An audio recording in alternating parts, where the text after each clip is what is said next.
Эта история произошла в лесных районах тайги. Федор был опытным охотником и хорошо знал окрестности. За свою жизнь он добыл много дичи, как мелкой, так и крупной. Никогда не занимался браконьерством, всегда соблюдал правила охоты и не брал лишнего, придерживаясь сезонов. Он не стал охотником просто так.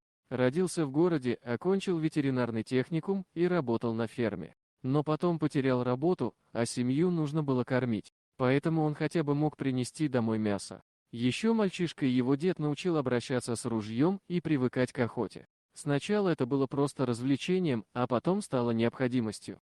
Но жена не одобряла его частое отсутствие в лесу, и в конце концов она ушла от него.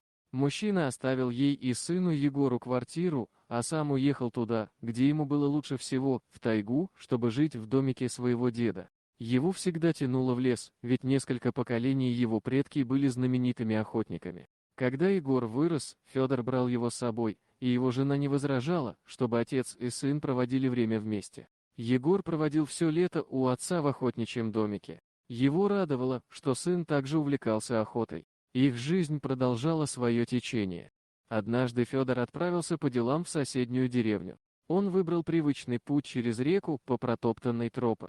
Лед казался крепким. Федор был внимателен и вдруг увидел что-то лежащее и шевелящееся вдали. Он решил подойти поближе, чтобы проверить, нужна ли помощь. К его удивлению, он обнаружил волка. Хищник практически скрылся под водой, только голова торчала. Лапы волка цеплялись за край льдины, и его глаза были закрыты. Видно было, что зверь уже изнемог и смирился со своей судьбой. Вода уже затвердевала вокруг него. Федор достал нож и начал разбивать ледяную корку вокруг волка, после чего осторожно вытащил его на поверхность. По всему волку казалось, что он уже мертв. Но Федор, будучи ветеринаром, знал, что можно определить это по глазам.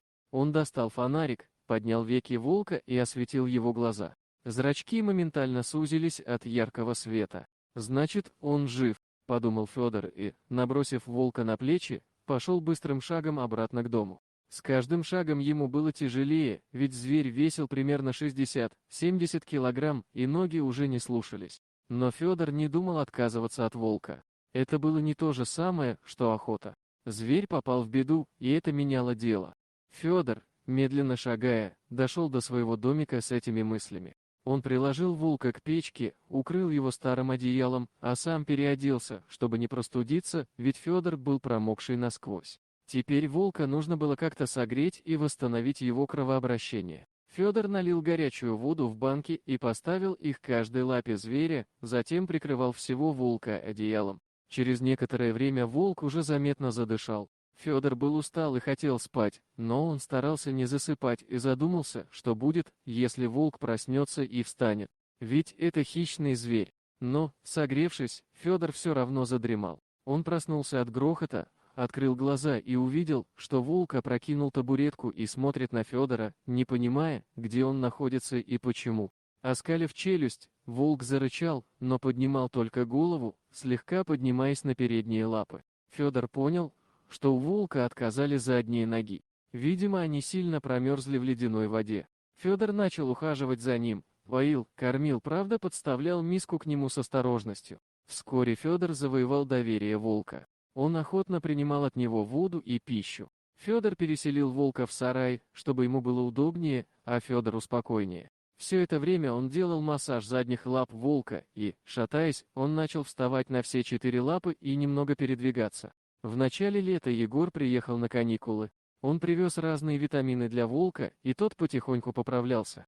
Удивительно, но когда Егор приехал, зверь сразу позволил ему подойти. Егор продолжал делать ему массаж, так же, как делал его отец. К концу лета волк уже хорошо бегал и гулял с Егором. Он жил во дворе и спал ночью на крыльце дома. Но в конце августа, ночью волк перепрыгнул через забор и убежал в лес. «Что поделаешь, волк есть волк, любит свободу», — сказал отец Федор своему сыну. К зимним каникулам Егор также приехал к отцу. Ему уже исполнилось 15 лет, и он стал совсем взрослым. Они прекрасно проводили время, охотясь на мелкую дичь и гуляя по зимнему лесу. В один из дней отец послал сына в деревню за продуктами, но предупредил его идти по мосту туда и обратно. В этом году было много оттепелей, а лед на реке был слабым. Но Егор все-таки пошел прямо по льду, решив, что ничего не случится, и это было гораздо короче пути, чем идти по дальнему мосту. Тропинки уже не было видно, и он шел наугад. Лед треснул, и Егор провалился в воду. Одежда Егора намокла, и его стало тянуть ко дну. От холодной воды у него перехватило дыхание. Хватаясь за лед руками, он пытался выбраться, но льдинки откалывались. Все его попытки были безнадежны. Он очень испугался и запаниковал, не зная, что делать дальше. И вдруг Егор увидел, что к нему приближается серый волк, которого они с отцом так называли. Его охватила радость, у него появилась надежда на спасение. Волк быстро схватил его за шиворот и вытащил из воды. Егор понимал, что нужно быстро бежать до дома, иначе он замерзнет. И он мчался изо всех сил, а за ним поспешил волк, сопровождая его до самого порога дома. Федор, увидев мокрого сына, сразу все понял и посмотрел на волка с одобрением и благодарностью в глазах. Волк в ответ посмотрел на них обоих и мгновенно исчез в лесной чаще. Больше они его не видели. Вот такая удивительная история. А что вы думаете по поводу данной истории? Делитесь своим мнением в комментариях.